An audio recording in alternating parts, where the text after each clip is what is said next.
তো আজকে আমাদের বাড়িতে হচ্ছে বৈষ্ণব সেবা, মানে আমাদের বাড়িতে নয়, একটা আমাদের পাড়ার যে ক্লাব সেটাকেই ভাড়া করা হয়েছে। এর এই বৈষ্ণব সেবাটা কী জিনিস আমি নিজেও অতটা ভালো করে জানি না, কেন দেয় কী বৃত্তান্ত তো আমি জানি না। এটা আমার বাবা দিচ্ছে এই বছর। আমি শুনলাম যে কুম্ভ মেলায় যারা গেছে তাদের এই সময় তীর্থস্থান করে আসলে নাকি বৈষ্ণব সেবা দিতে হয়। তো যাই হোক, বড়ো করে আমাদের বাড়ি আজকে বৈষ্ণব সেবা হবে। আর কী কী হবে সেগুলোই তোমাদের সাথে শেয়ার করব। তাই ভাবলাম যে অনেক দিন ব্লগ ছাড়া হয় না, তো আজকে একটা ব্লগ বানাই। আর আজকে আমি এই জামাটা পরেছি কারণ এই জামাটা মায়াপুর থেকে কিনে এনেছিলাম। এর সাথে অন্য ওড়না আছে যেটা সুতির লাল কালারের, কিন্তু ওটা শাড়ির মতো করে পরতে অনেক বড় ওড়না, তা আমি ওরমভাবে একা একা করতেও পারবো না। তাই ভাবলাম অন্য একটা ওড়না নিয়ে নিই। এটাও তো লাল, তো যাই হোক, একটা নেওয়া নিয়ে কথা ওড়না, তাই নিয়ে নিয়েছি। আমারও তো মানে ফ্যাশনের জন্য নয় যে এটার সাথে না মানাবে, এটার সাথে না মানাচ্ছে না, হয়তো মানাচ্ছে না, কিন্তু তাও ভাবলাম ঠিক আছে, আপাতত কাজ চালানোর জন্য এটাই যথেষ্ট। এটা কোনো বিয়ে বাড়ি না। তো চলো দেখি বৈষ্ণব সেবার ওখানে কী হচ্ছে। এখনও যাইনি, এখন বাজে 1টা। বাবা ফোন করে বললো যে আসতে, তাই এখন আমি রিয়া কয়েকজন মিলে যাবো, দেখি কি হচ্ছে না হচ্ছে। তোমাদের সাথেও শেয়ার করছি, তোমরা পুরো ভিডিওটা দেখো। তো এখানে দেখো আমি আর রিয়া দুজনেই রেডি ক্লাবে যাওয়ার জন্য, মানে বৈষ্ণব সেবার ওখানে যাওয়ার জন্য। তো ক্লাবের মাঠে আমরা চলে এসেছি। মাঠ বলবো না, এখানে একটা ছোটো জায়গা আছে আর তারপরেই ক্লাব।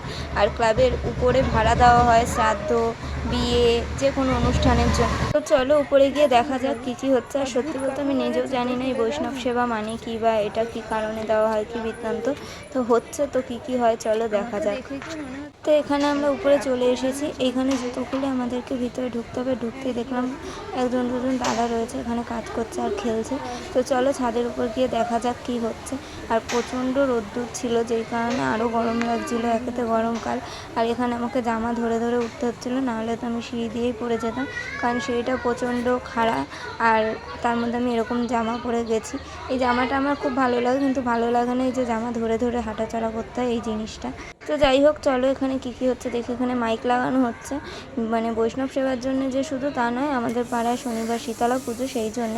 আর এখানে দেখো সবাই খাবার দাবারের আয়োজন করছে। আর এসেই দেখলাম শ্যাম দাঁড়িয়ে আছে রোদের মধ্যে, আর ও অনেক নাকি খাটাখাটনি করেছে। তো এখানে জেঠিও দাঁড়িয়েছিল, আর আমার মনে হচ্ছিলো এখন না এসে পরে আসলেই হতো, কিন্তু বাবা রেখেছে, আসতে তো হতোই। তো এসে আমি টুকটাক কিছু ভিডিও ক্লিপ তুলে নিলাম, তারপর নিচে গিয়ে ভাবছি যে কিছু একটা খাবো। তো এখানে সবাই গ্লুকন্ডি খাচ্ছিলো, তাই আমিও রিয়াকে বললাম চল আমরাও কিছু খাই। আর এই খাওয়া খাইয়ের গল্প করতে করতে দেখতে পেলাম যে দূরে একটা গাছে আম হয়েছে, যেটা দেখে আমার এত লোভ হচ্ছিলো কি বলবো।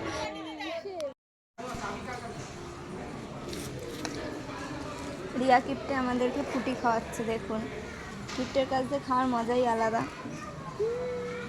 ক্লাবের সামনে দাঁড়িয়ে দাঁড়িয়ে যখন ফুটি খাচ্ছিলাম, তখন বৌদি দূর থেকে, মানে ক্লাবের পাশে আমার মাসি বাড়ি, তো বৌদি দূর থেকে বললো যে ভাইপো খিচুড়ি স্কুলে আছে, ওকে একটু এনে দিতে। তো সেই কারণে ওকে ডাকলাম, ও এলো। তারপর ওকেও একটা ফুটি কিনে দিলাম, ও দাঁড়িয়ে দাঁড়িয়ে খাচ্ছিল। তারপর ওকে নিয়ে আমরা এখন যাব বাড়িতে। এবার দেখো বাচ্চা কাচ্চা ওখানে অনেক ছিল, তাদের সামনে দাঁড়িয়ে দাঁড়িয়ে আমরা খাচ্ছিলাম, কারণ হঠাৎ করে ওদের ছুটি হয়। তো সেই কারণে ভাবলাম ওকেও একটা ফুটি কিনে দিই, আর তারপর ওকে বাড়ি নিয়ে যাই। নর্মালি আমি ওদের বাড়ি তেমন একটা যাই না, কিন্তু ও ছোটো থেকেই আমাকে চেনে, টুকটাক তো চেনে, কিন্তু রিয়াকে তো একদমই চেনে না। তো রিয়া যখন বলছিল যে আমি কে বলো তো, তখন বলছে কেউ না। তারপরে আমাকে বলছে যে এইটা আমার পিসি, তুই পিসি না। তারপরে কিছুক্ষণ পর বললো তুই ঠাম্মি, মানে ভাবা যায় রিয়াকে ঠাকুমা বানিয়ে দিয়েছে। আর ছোটো বাচ্চাদের মুখ দিয়ে আদো আদো কথা শুনতে কত ভালো লাগে বলো তো। এই যে আমার হাত ধরে দেখো যাচ্ছে, কিন্তু রিয়া যখনই হাত ধরতে চাইছে বলছে না না তুই পিসি না, তোর হাত ধরবো না, এইটা পিসি, এইটা পিসির হাত ধরবো।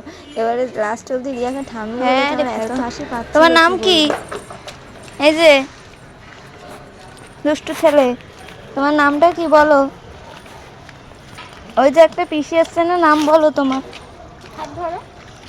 না তোর হাত ধরে। বাড়ি পৌঁছে দিয়ে আমি আবার চলে আসি ক্লাবে। আর এখানে দাঁড়িয়ে দাঁড়িয়ে একটু রং ঢং করছিলাম, দেখার চেষ্টা করছিলাম পিছন দিয়ে আমার চুলটা কেমন দেখায়, কতটা বড় হয়েছে।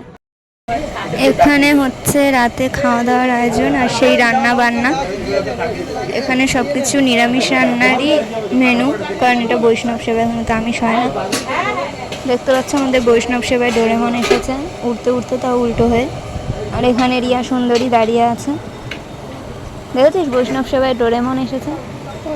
হ্যাঁ দেখেছ, স্পেশাল।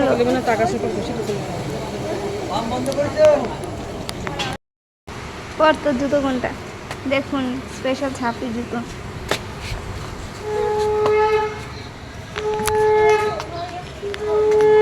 এর ওভার অ্যাক্টিং কি করলাম, সত্যি কথাই তো বললাম। দেখুন ঝাড়ুদার যাচ্ছে, ঝাড় দেবে আজকে, আমাদের পাড়া ঝাড়ু দিতে এসেছে। আপনারা দেখে রাখুন, কারোর পাড়ায় ঝাড় দিতে হলে এই মহিলাকে কন্ট্যাক্ট করুন। নাম রিয়া হালদার, থাকে হালদার। দেখতে পাচ্ছেন সেজে গুজে একদম মেকআপ করে পাউডার ফর্সা হয়ে যাচ্ছে ঝাড়ু দিতে। হ্যাঁ, ঝাড়ু দিতে দিতে যান, এইভাবে গেলে হবে? ঝাঁটাটার হাতে করে নিয়ে গেলে হবে? রাস্তা ঝাড় দিতে দিতে যান। এই যে মিস কালু,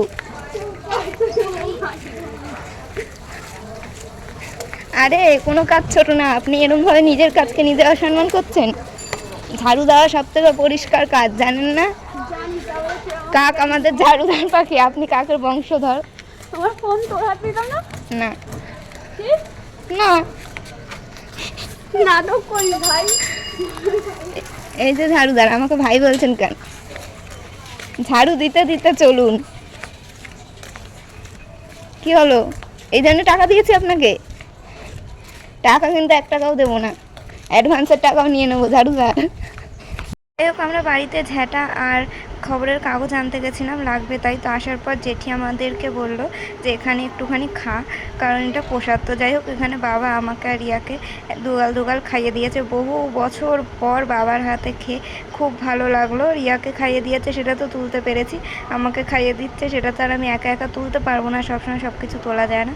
তো যাই হোক, উপর থেকে চলে এলাম আমরা খাওয়া দাওয়া করে। এখানে এবার আমরা এই খেলাটা খেলবো। আমি মুখে উচ্চারণও করছি না, কারণ আমি যদি ভুল উচ্চারণ করে ফেলি সেই নিয়েও লোকে হাসবে। তো সেই কারণে যাই হোক, তোমরা জানো এটা কী খেলা। তো এটা যেহেতু ক্লাব, এখানে এসব থাকে, তো ছিল বলে আমি আর একটু বার করে খেলছিলাম। আমরা আবার এটাও ভাবছিলাম যদি বকা দেয়, তো সেই কারণে সব গুটি বার করি না, আর আমরা খেলতে জানিও না। ছোটোবেলায় মামার বাড়িতে আমরা অনেক খেলেছি, রিয়া তো পায় না। রিয়াকে এটাই বলছিলাম এরম কেমনভাবে একটা খেলে, তো রিয়া আবার ওরমভাবে করছিল, কিন্তু আমি বুঝলাম না, আঙুলে খুব লাগে, তাহলে লোকেরা খেলে কী করে এগুলো দিয়ে। তো যাই হোক, আমরা এখানে মজার জন্য এগুলো করছিলাম, আমরা না খেলতে পারি না খেলার কোনো নিয়ম জানি। আমাদের খেলা দেখে তো বুঝতেই পারছো আমরা একটুকুও খেলতে পারি না, কিন্তু তাও আমরা ইয়ার্কি মজা করছিলাম, কারণ ওখানে টাইম পাস তো করতেই হবে। তারপরে অনেকক্ষণ টাইম পাস করার পর গরম লেগে গেছে, তারপরে পাখা চালিয়ে আমরা একটু বসে হাওয়াও খেয়ে নিয়েছি। খেলতে রিয়া চোট্টামি করছিল, মানে হাত দিয়ে ওই দেখো ঢুকিয়ে দিল, দিয়ে বলছে আমি জিতে গেছি। তাই আমি ওকে মারছিলাম আর কি ধরে, যেহেতু ও চোট্টামি করেছে। তারপরে বললাম যে যা আর খেলবই না, তো বলে আমরা ওখানে পাখার হাওয়া খেতে বসেছি। আর সারা ক্লাবটা একটু ঘুরে দেখলাম, কারণ এরমভাবে তো কখনো ক্লাবে আসা হয় না, কারণ ছেলেরা ক্লাবে আড্ডা দিতে আসে, মেয়েরা তো আসে না। মাইকে একটা গান কর, গান কর। আরে করবি তো, মাইক ধরে আমি দাঁড়িয়ে আছি।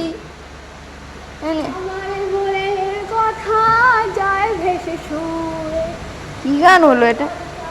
কেউ তো সামনে আসবে না রে।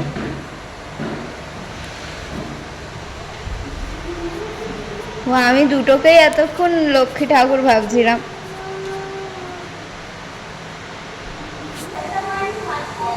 হ্যাঁ, কেন পাবে না?